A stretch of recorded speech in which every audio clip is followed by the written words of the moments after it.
نعرہ لگاتے ہیں ہم اہل سنت، تاج شریعت تاج شریعت۔ نحمده ونصلي على رسوله الكريم، اما بعد، فاعوذ بالله من الشیطان الرجیم، بسم اللہ الرحمن الرحیم۔ ومن الناس من يقول آمنا بالله وباليوم الآخر وما هم بمؤمنين۔ صدق اللہ العلی العظیم وصدق رسولہ النبی الامین الکریم، ونحن على ذلك لمن الشاہدین والشاکرین والحمد للہ رب العالمین۔ مولاي صل وسلم دائما ابدا علی حبیبک خیر الخلق کلہم۔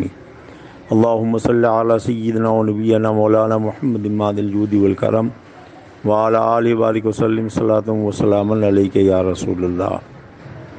حضور امام اہل سنن، فخر زمین و زمن، مجدد ملت ماضیہ، مؤید ملت طاہرہ، آئے تم من آیات اللہ، سرکار اعلی حضرت امام محمد رضا فاضل بریلوی رضی اللہ تعالیٰ عنہ فرماتے ہیں، سونا جنگل رات اندھیری چھائی بدلی کالی ہے، سونے والو جاگتے رہیو چوروں کی رکھوالی ہے۔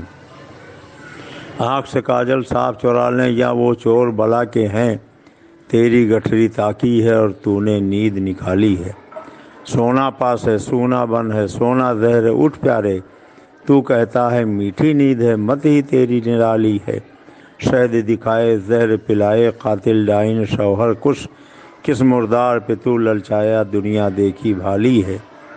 ذیاب فی سیاب، لب پہ کلمہ دل میں گستاخی، سلام اسلام میں ملحد کو یہ تسلیم زبانی ہے۔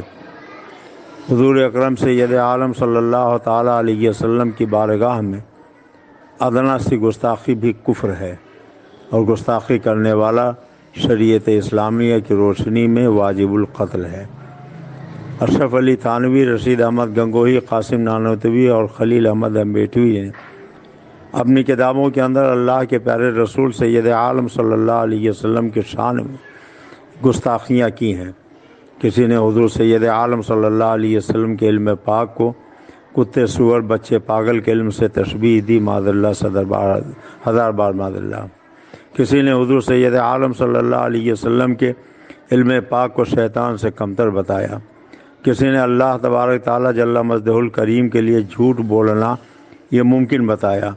اسی طریقے سے اللہ کے پیارے رسول سید عالم صلی اللہ علیہ وسلم کی توہین کرتے ہوئے اسماعیل دہلوی نے اپنی کتاب تقویۃ الایمان میں لکھا کہ ہر مخلوق بڑا ہو یا چھوٹا، اللہ کے شان کے آگے چماز سے زیادہ ذلیل ہے۔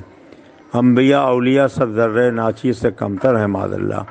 اور اسی میں لکھا معاذ اللہ سید عالم صلی اللہ علیہ وسلم کے لیے کہ وہ مر کر مٹی میں مل گئے۔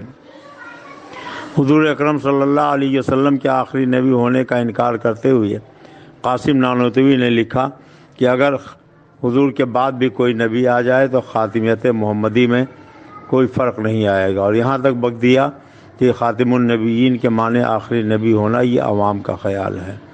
یہی وہ باتیں ہیں جن کی بنیاد پر حضور سیدی سرکار امام اہل سنت مجدد دین و ملت فاضل بریلوی رضی اللہ تعالیٰ عنہ نے استفتاء فرمایا، اور عرب شریف کے علماء نے بتایا کہ یہ اشرف علی تھانوی، رشید احمد گنگوہی، قاسم نانوتوی، خلیل احمد امبیٹوی اپنے عقائد کفریہ کے بنیاد پر ایسے کافر اور مرتد بے دین ہیں کہ جو ان کے کافر ہونے میں شک کرے وہ بھی کافر ہے۔ من شک فی کفرہ وذابہ فقط کفر، کہ ان کے کافر ہونے میں شک کرے وہ بھی کافر ہے۔ دیوبند کے مولوی لوگ، ندوہ کے مولوی لوگ، جمعیت العلماء والے ان سرکار دو عالم صلی اللہ علیہ وسلم کے گستاخوں کو اپنا پیشوا، اپنا رہبر، اپنا رہنما مانتے ہیں۔ اسی لیے انہیں بھی من شک فی کفرہ وذابہ فقط کفر کے تحت کافر اور مرتد ہی مفتیان کرام نے قرار دیا ہے۔ اور تعجب یہ ہے کہ ایسے لوگوں کو اپنے یہاں بلا کر مہمانی کی جائے، انہیں کھانا کھلایا جائے، انہیں چائے پلائی جائے، یا ان سے سلام کیا جائے، یا انہیں نماز میں شامل کیا جائے۔ تعجب ہے، کیا انہیں یہ نہیں معلوم کہ اللہ رب العزت سورہ مجادلہ میں آیت نمبر 22 میں صاف صاف ارشاد فرماتا ہے، حضور سیدنا سرکار اعلیٰ حضرت ترجمہ فرماتے ہیں، تم نہ پاؤ گے ان لوگوں کو جو یقین رکھتے ہیں اللہ اور پچھلے دن پر کہ وہ دوستی کریں ان سے جنہوں نے اللہ اس کے رسول سے مخالفت کی۔ اگرچہ وہ ان کے باپ یا بیٹے یا بھائی یا کنبے والے ہوں۔ یہ وہ لوگ ہیں جن کے دلوں میں اللہ نے ایمان کو نقش فرما دیا ہے اور روح القدس سے ان کی مدد فرمائی ہے۔ اللہ جل جلالہ و امن والہ اس کے پیارے رسول سید عالم صلی اللہ علیہ وسلم کے دشمنوں اور گستاخوں کے پاس اٹھنا بیٹھنا، ان سے رشتہ داری کرنا، دوستی کرنا ایک ایسی خطرناک بلا ہے کہ آدمی کا ایمان سلب ہو جاتا ہے۔ اللہ رب العزت فرماتا ہے ان تحبط اعمالکم وانتم لا تشعرون، جو لوگ نبی کی بارگاہ میں گستاخی اور بے ادبی کریں گے ان کے اعمال اکارت ہو جائیں گے، اور سب سے زیادہ عبرت کی بات یہ کہ انہیں پتہ ہی نہیں چلے گا۔ حضور سید عالم صلی اللہ علیہ وسلم نے اللہ رسول کے دشمنوں، کافروں، مرتدوں، بدمذہبوں، گمراہوں کے ساتھ اٹھنے بیٹھنے سے، کھانے پینے سے، شادی بیاہ، رشتہ ناطہ قائم کرنے سے، بیمار ہو جائیں تو ان کی عیادت کرنے سے سختی سے منع فرمایا، اور ان کے ساتھ نماز پڑھنے سے بھی سخت ممانعت فرمائی۔ چنانچہ مسلم شریف میں ہے کہ بدمذہب اگر بیمار پڑیں تو ان کی عیادت نہ کرو، اگر مر جائیں تو ان کے جنازے میں شریک نہ ہو، ان سے ملاقات ہو تو ان سے سلام نہ کرو، ان کے پاس نہ بیٹھو، ان کے ساتھ پانی نہ پیو، ان کے ساتھ کھانا نہ کھاؤ، ان کے ساتھ شادی بیاہ نہ کرو، ان کے جنازے کی نماز نہ پڑھو اور ان کے ساتھ نماز نہ پڑھو۔ مگر افسوس کی بات یہ ہے کہ ابھی کچھ دنوں پہلے جمعیت العلماء کا ایک وفد الجامعۃ الاشرفیہ مبارک پور میں گیا اور وہاں ان کا استقبال کیا گیا، اور نہ صرف استقبال کیا گیا بلکہ ان کے چائے ناشتے کا انتظام کیا گیا۔ وہاں کے کچھ لوگ اساتذہ اور وہاں کے ناظم نے ان سے جا کر بیٹھ کے ملاقات کی، اور صرف یہی اتنا نہیں بلکہ عزیز المساجد میں ان کے ساتھ میں عصر کی نماز بھی باجماعت ادا کی گئی، اور حضور حافظ ملت کے مزار کے سامنے پیٹ کر کے وہ لوگ کھڑے ہو گئے اور وہاں ان کا فوٹو کھینچا گیا، اسے عام کیا گیا۔ اللہ تبارک تعالیٰ اپنے پیارے حبیب سید عالم کے صدقہ طفیل میں ایسی گمراہیوں سے ہمیں محفوظ رکھے۔ الجامعۃ الاشرفیہ مبارک پور حضور سیدی سرکار جلالۃ المحافظ ملت محدث مراد آبادی علیہ رحمت و رضوان نے اس لیے نہیں قائم کیا گیا تھا کہ وہاں اللہ و رسول کے دشمنوں کو بلایا جائے، ان کی خاطر تواضع کی جائے، انہیں ناشتہ کرایا جائے اور انہیں مسجد میں لے جا کر ان کے ساتھ نماز پڑھی جائے۔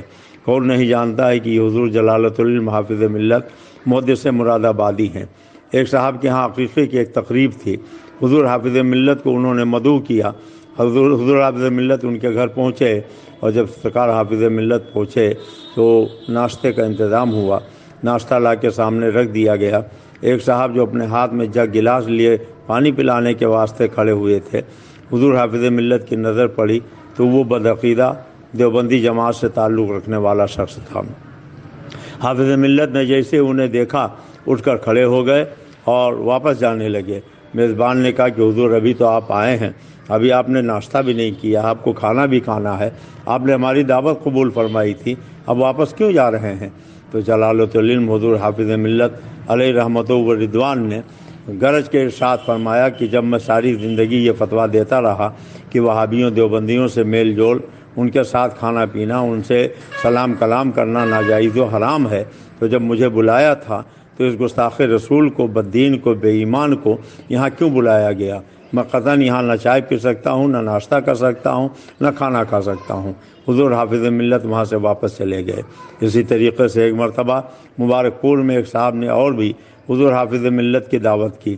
سرکار حافظ ملت دسترخوان پہ جب جا کے بیٹھ گئے، ہاتھ دھلا دیا گیا، کھانا چن دیا گیا، تو آپ نے دائیں بائیں دسترخوان پہ نظر ڈالی، دور ایک بدعقیدہ بے دین دیوبندی دسترخوان پہ بیٹھا ہوا نظر آیا۔ حضور حافظ ملت اٹھ کے کھڑے ہو گئے۔ لوگوں نے پوچھا کہ حضور ابھی تو آپ نے ہاتھ دھلا ہے، کھانا لگا دیا گیا ہے، اب آپ اٹھ کر کھڑے کیوں ہو گئے، کیا معاملہ ہے؟